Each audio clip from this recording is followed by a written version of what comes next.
the 8th generation of Samsung Galaxy Z series foldables. Let's talk about them. So just to start us, the Galaxy Z Fold8 comes in an entirely new form factor as compared to the previous generations, in which they've essentially just squeezed down the phone vertically, and I like it. So obviously the cover screen of the Fold8 has gotten a lot more smaller. However, I do think that it's still very usable. And I also think that makes using the cover screen with a single hand a lot more easier.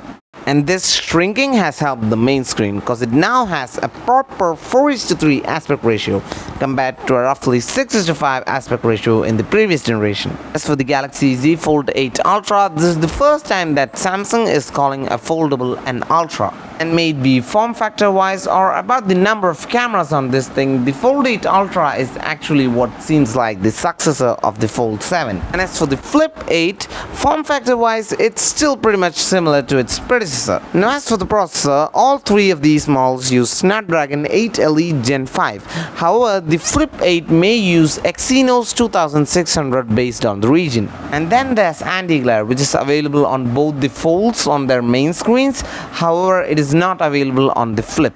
The Fold8 has a battery capacity of 4800 mAh, whereas the Fold8 Ultra has a battery capacity of 5000 mAh and the Flip 8 has a battery capacity of 4300 mAh. The Fold8 has a 50MP ultra wide camera, a 50MP wide camera and a 10MP camera on the cover screen and one on the main screen. The Fold8 Ultra has a 50MP ultra-wide camera, a 200MP wide camera and a 10MP telephoto camera and a 10MP camera on the main screen and one on the cover screen. The Flip 8 has a 50MP wide camera and a 12MP ultra-wide camera on the back side and a 10MP camera on the main screen. Subscribe for more.